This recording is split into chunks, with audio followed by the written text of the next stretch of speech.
Hmm. Ayo, 1, setengah, 1, 2, 3. Assalamualaikum warahmatullahi wabarakatuh. Perkenalkan, kami dari kelompok 8 ingin mempresentasikan tentang laporan komputer subjektif tutorial testing programming modul 1 sampai 5. Perkenalkan, nama saya Dwi Afifatul Adawiyah dan rekan saya Fajar Adianca dan rekan saya Iko Octaviano, Fabiano Farel Ananda, Redwal.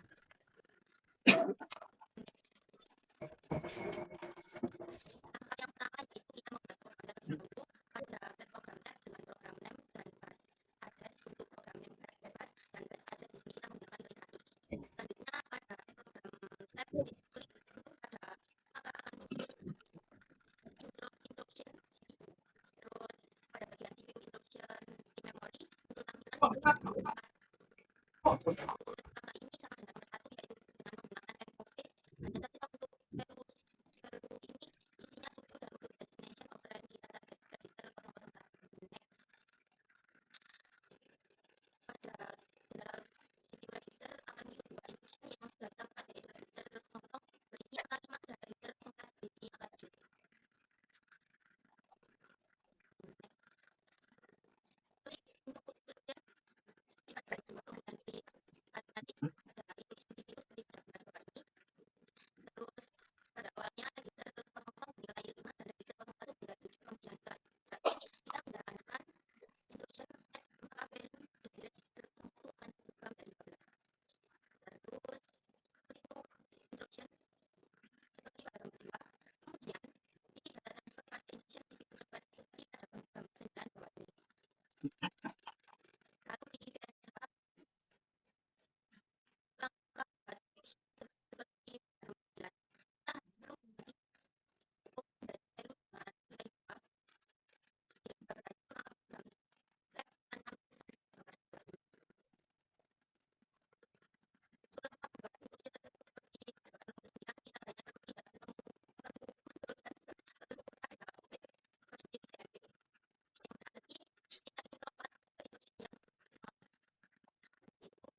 Baik, di sini saya Viko Octaviano akan melanjutkan di modul yang kedua.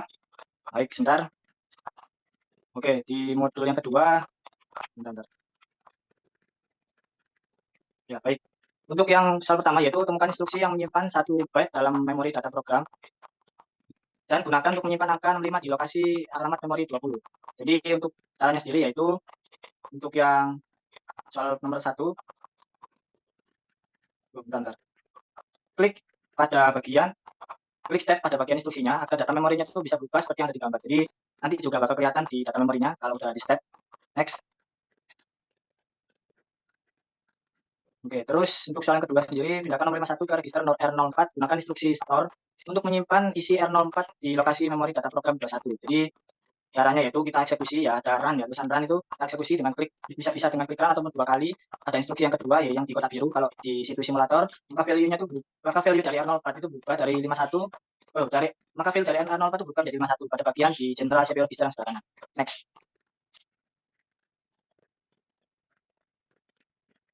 Oke, untuk yang soal nomor 3, pindahkan nomor 22 ke register R04. Terus gunakan informasi ini untuk menyimpan nomor 59 secara tidak langsung pada data memori program. Jadi intinya itu di soal nomor 3 ini kita harus eksekusi dengan klik 2 kali pada instruksi yang keempat itu yang apa? Yang move 22 itu. Jadi maka value dari R04 setelah kita eksekusi itu akan berubah lagi menjadi 22 sekarang di general CPU register. Terus kita klik step pada instruksi yang kelima juga agar data memori dari B5 yang di kotak kuning itu dan B6 itu berubah jadi 33 dan 38 pada LADD 16. Next.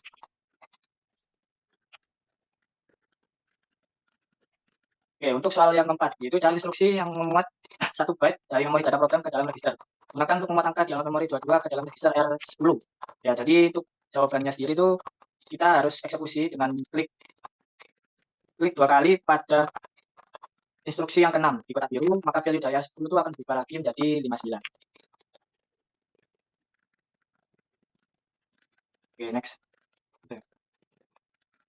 Lanjut ke soal nomor 5.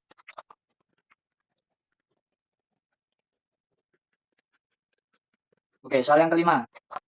Write a loop which 10 number from 41 to 50 are written in broken data memory starting from memory address 24. Jadi intinya itu kita reset dulu semua instruksi dan data memory sebelumnya. Setelah kita input semua instruksi barunya itu kita klik instruksi yang pertama, terus pencet step ke instruksi yang kedua, lalu klik running. Nah, itu kan ada running di bawah itu yang run tuh, bawahnya step itu kita run, kita klik untuk melihat hasil dari instruksi dari seluruh data memori yang baru. Next.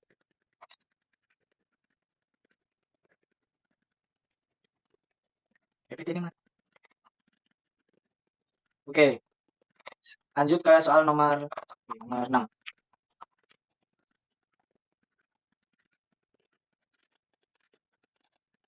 Nah, nomor 6. Untuk nomor 6 sendiri, secara manual inisialisasikan bagian dari data memori program mulai dari alamat 40 dengan string CPU instruction rule.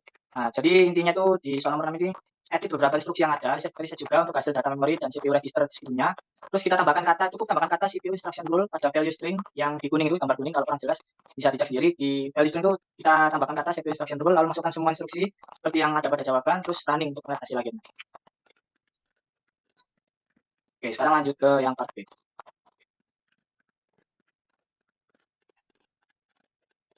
Oke, untuk part B, di soal pertama yaitu add the following code and run it starting from the first move instruction. Make a note what you see in the program's data area after the program stop running. Jadi intinya untuk jawaban yang 1A itu hasil data memori dari running pada program ini itu adalah perubahan angka pada BO dari LADD 16 dan juga 24 beserta dengan datanya juga untuk hasilnya ya. Terus yang B yaitu suggest what the significance of add in R03 MACD. Jadi jawabannya adalah untuk menyimpan byte ke memori STB. Jadi gunanya itu apa gitu? R3 itu. Add pada R03. Oke, next. Nomor 2. Oke, untuk yang nomor 2. Nah, nomor 2, tambahkan kode pemanggil subrutin pada berikut namun jangan di running dulu, yaitu kodenya ada 3, MSF, cal, label 2 sama LT. Terus yang A, soal yang A yaitu catat isi program stack setelah instruksi MSF dijalankan. Anda dapat menjalankan instruksi ini hanya dengan mengklik 2 kali. Jadi untuk jawaban yang A sendiri itu ya seperti yang ada di gambar lah, itu bisa kelihatan tuh ada di program stack itu ada 2 yang muncul setelah kita eksekusi, tapi belum terlalu ada perubahan yang gimana-gimana. Terus untuk yang B juga itu sama, jawabannya jadi berupa gambar buat yang A sama yang B. Terus yang C, untuk yang C sendiri, dari yang C, apa pentingnya informasi tambahan pada tumpukan setelah menjalankan instruksi cal? Jadi informasi tambahnya adalah karena adanya instruksi cal, data yang ada pada program stack sebelumnya itu jadi hilang setelah kita melakukan running. Oke, next ke nomor 3. Oke, nomor 3 yang B, langsung ke yang B ya. Tambahkan parameter kedua kode di atas yang dapat memberikan alamat awal yang berbeda untuk transfer data ke memori dan ujilah pada simulator. Tulis kode yang dimodifikasi di bawah ini. Oke, jadi untuk yang B sendiri itu ada tambahan baru lah intinya pada BOLADD 040 beserta dengan datanya. Jadi ada tambahan lah. Bisa dilihat pada gambar yang biru sama yang kuning. Oke, next. Nomor 4 ya. Jadi untuk yang nomor 4 sendiri itu sebenarnya untuk nomor 4 sendiri itu jadi 1 sama nomor 5. Itu jawabannya sendiri itu yang nomor 4. Nah, nomor 4 tulis subroutine yang mengambil dua angka sebagai parameter, menambahkannya dan mengembalikan hasilnya dalam register R00, yaitu saat subroutine keluar hasilnya tersedia dalam R00 untuk seluruh program uji pada simulator yang mencakup pengoperan dan 2 angka pada tumpukan. Salin kode di bawah ini. Jadi untuk nomor 4 sendiri itu caranya kita copy instruksi yang di atas dari instruksi MSF sampai ke label 2 yang sebelumnya itu yang di soal nomor 2 lah ya. Nomor 2 itu kita copy, terus lalu kita pastekan dan hasilnya itu akan berada di atas instruksi ALT. Kurang lebih seperti itu untuk yang nomor 4. Terus yang nomor 5 itu kita edit di bagian PSH-nya itu kan ada di otak biru, ada banyak instruksinya ya. Itu kita edit yang bagian PSH 91 sampai 80 yang udah di copy paste sebelumnya.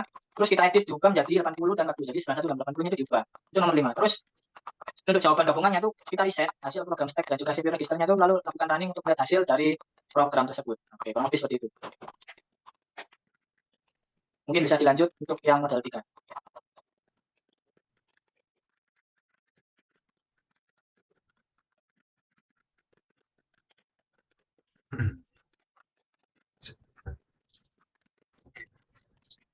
Untuk yang model 3 pada instruksi pada GPU simulator tekan compiler, lalu masukkan kode di bawah ini, terus ke program source input dan compile di window compiler.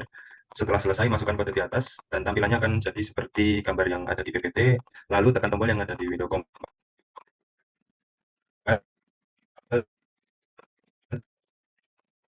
dan tunggu selesai.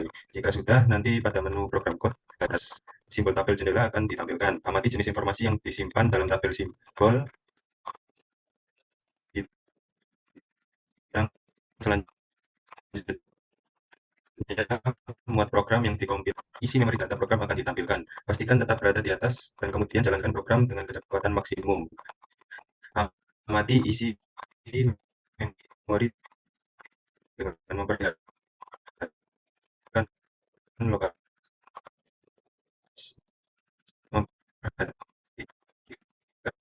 lokasi dalam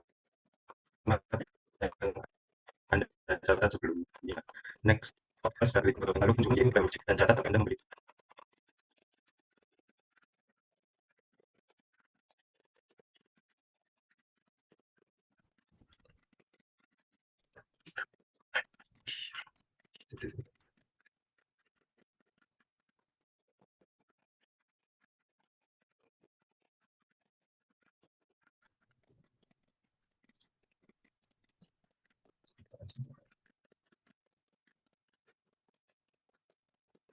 Wah, besar.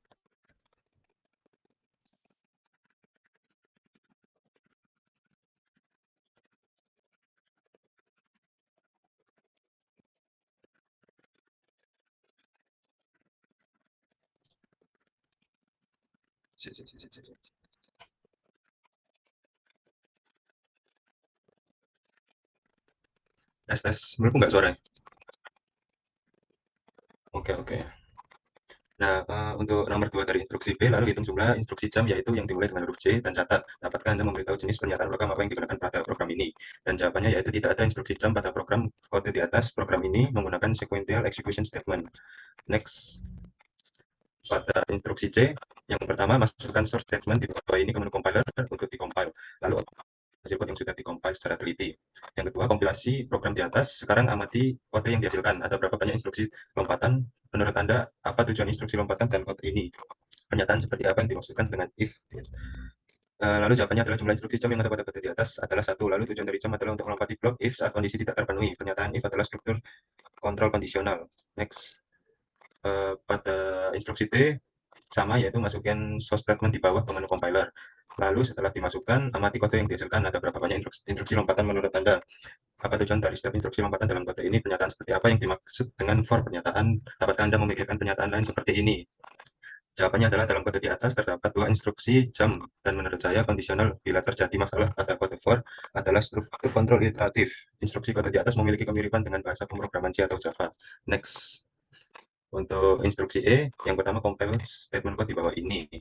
Selanjutnya, muat program yang akan dikompilasi ke dalam memori di dalam jendela simulator CPU, klik show memory program, lalu buka kembali halaman utama CPU simulator dan tekan show pipeline. Pastikan kolom centang dengan nama no instruction pipeline terisi. Next. Yang selanjutnya yaitu klik pada reset tombol, masuk program list frame. Sekarang Anda akan menjalankan program ini secara manual instruksi demi instruksi. Untuk melakukannya, klik 2 kali instruksi yang sedang disorot. Jadi Anda akan dimulai dengan MSF instruksi dan kemudian melakukan CAL instruksi dan lain-lain. Saat Anda menjalankan program dengan cara ini, lakukan pengamatan berikut.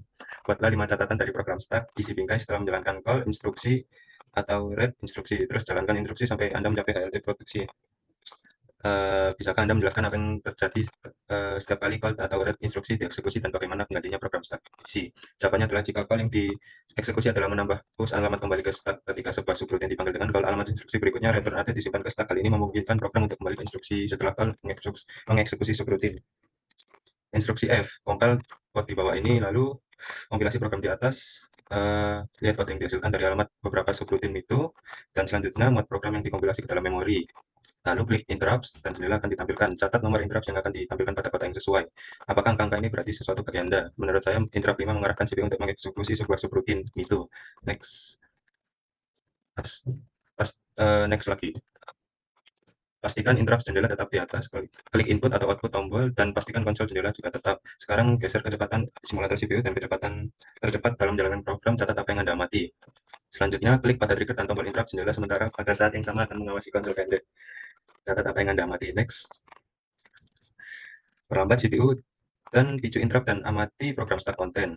Apa yang Anda amati ada dua jenis instruksi utama, instruksi vektor atau instruksi polling. Jenis instruksi manakah yang dimaksud? Jelaskan. Menurut saya, alamat instruksi berikutnya disimpan selama di interrupt untuk memastikan eksekusi dapat dilanjutkan setelah subroutine selesai. Interrupt pada program ini adalah vektor interrupt, di mana nomor interrupt langsung memetakan CPU ke subroutine yang sesuai.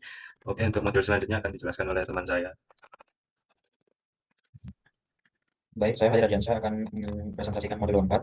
Jadi yang pertama kita menambahkan program baru, kemudian next.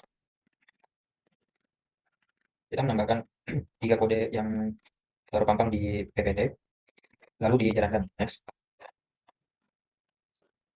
Yang kedua kita menambahkan kode CMP, kemudian membandingkan flag dari ketiga kode tersebut. Next.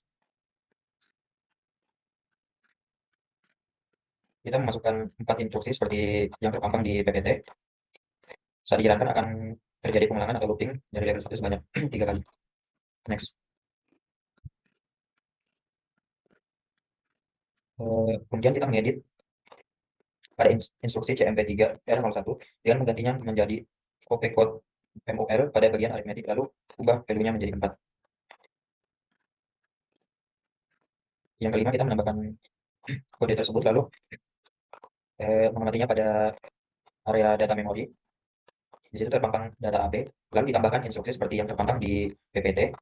Terus setelah dijalankan pada area data memori akan menghasilkan ABCD. Next.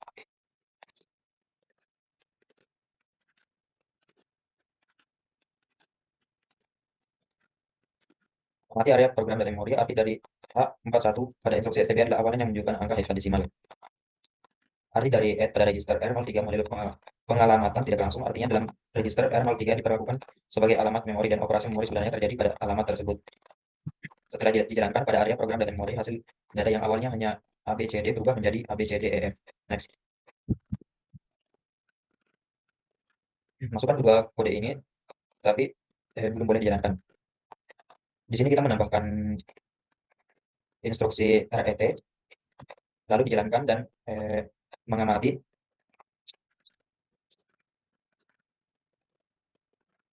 program stack area. Arti dari instruksi MSF adalah untuk menyimpan keadaan register pada stack saat ini sebelum memanggil subroutine. Next. Next. Nah, kemudian yang ke-8 kita memanfaatkan fitur insert below dan insert above. sehingga terciptalah kode-kode seperti ini. Selanjutnya akan dilanjutkan.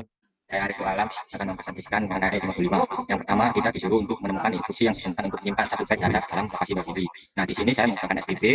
Instruksi STB ini berfungsi untuk menyimpan bit ke memori. Ini value-nya 65, targetnya 20. Kemudian buat instruksi untuk memindahkan angka 22 ke register 0R01. Di sini kita menggunakan instruksi move yang artinya menambahkan nilai 22 ke register R01. Bisa dilihat pada gambar general purpose, itu angkanya 22 pada register R01. Kemudian buat instruksi untuk menyimpan angka 51 di lokasi alamat register R01.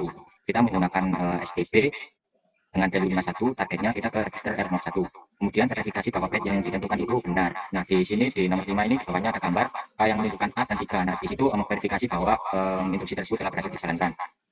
Kemudian buatlah sebuah loop, atur nilai register R02 menjadi 0, maka nilai R02 sebanyak 1 jika nilai R02 adalah 5. Keluar dari loop ini dan lanjutkan program jika tidak. Di sini saya membuat instruksi move untuk menambahkan nilai 0 ke register R02, kemudian kita membuat lagi instruksi add, jadi kita menambahkan nilai 1 ke R002. Kemudian nomor 3 kita membuat instruksi JNE, yaitu kita akan melompat jika nilai dari itu tidak sama. Value-nya 25 ini mengacu pada LAAD, instruksi yang mau dilompat targetnya.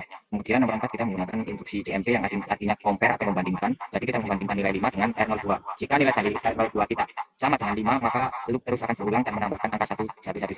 Di sini bisa kita lihat pada general purpose CPU di R02 terdapat angka 5. Nah, berarti program sudah keluar dari loop. Jika angka tersebut kurang dari 5, maka program akan terus dijalankan. Kemudian selanjutnya klik dan sorot lokasi memori 0024, kemudian masukkan di loop, yaitu desimal 13, 0A, desimal 10, di kotak B0 hingga B6 dan klik tombol update. Teks hello seharusnya ada fungsi bit terakhir dari 0D dan 0A. Nah, di sini pada data memori kita menambahkan secara manual pada value hello, kemudian kita update, kemudian pada B6 dan B7 kita menambahkan 0A dan 0D, yang artinya 0D kursor berada pada awal kalimat, kemudian 0A berarti dia berganti baris pokoknya. Nomor 8, buatlah subroutine kecil yang ketika dipanggil akan menampilkan teks hello. Yang pertama, kita membuat instruksi RGB, yaitu load data byte pada kata hello yang tadi yang memiliki LADD24, kita pindahkan ke R05. Kemudian yang kedua, kita buat instruksi out. Jadi kita memanggil R05 isinya value angka 1 ini berarti menampilkan ke layar. Kemudian yang ketiga ada LDB load juga. Jadi kata hello tadi di load 1 persatu dan ditampilkan untuk H, ditampilkan di ini ada videonya. Jadi hasil outputnya nanti akan muncul KELL. Kemudian notifikasi loop di atas untuk memanggil subroutine ini setiap kali nilai R02 ditambahkan 1. Verifikasi bahwa ketika loop dijalankan teks hello ditampilkan untuk tagnya. Kita notifikasinya yaitu kita menambahkan interaction MSF dan call. Nah, call ini dibuat untuk memanggil subroutine yang telah kita buat tadi, yaitu hello. Nah, outputnya akan menampilkan teks hello sebanyak 5 kali karena loop yang tadi itu 5 kali. Kemudian amati isi register PC dan hardware stack tetap sebelum instruksi pemanggilan. Amati kembali setelah pengambilan subroutine dijalankan. Nah, sebelum pemanggilan subroutine, program counter atau PC menunjukkan alamat instruksi alamat itu berikutnya setelah instruksi call. Lalu hardware stack menyimpan alamat pengembalian, yaitu alamat setelah instruksi call, sehingga CPU tahu kemana harus kembali setelah eksekusi subroutine selesai. Setelah eksekusi read atau return, program counter atau PC dikembalikan ke alamat yang disimpan di stack. Selanjutnya pergi ke layar compiler dan masukkan kode sumber berikut ke dalam frame program. Nah, di sini pada program source kita isi program test source for i sama dengan 1 to 8, n sama dengan n plus 2 max n. Nah, artinya kita melooping angka 1 sampai ke 8. Nah, setiap looping ditambah 2. Nah, pada bagian program code di sini ada binary code. Nah, binary code ini mempresentasikan instruksi-instruksi yang ada di sampingnya. Jadi program ini nanti akan menghasilkan looping sampai 8 kali. Nah, setiap looping ditambah 2, berarti nanti hasilnya pasti 16. Kemudian yang ke-13 masukkan kode sumber berikut. Nah, kodenya program string test var s string dalam kurung 5 s sama dengan hello n. Nah, artinya ini nanti akan memunculkan teks hello pada data memori. Nah, di sini juga ada binary code. Nah, binary code ini juga mempresentasikan instruksi-instruksi tersebut. Nah, jika dijalankan maka akan muncul teks hello. Nah, di bagian binary code ini juga terdapat binary code yang mempresentasikan instruksi yang tadi. Sekian dari kami kelompok 8. Jika ada salah kata dalam penjelasan materi kami mohon maaf. Terima kasih.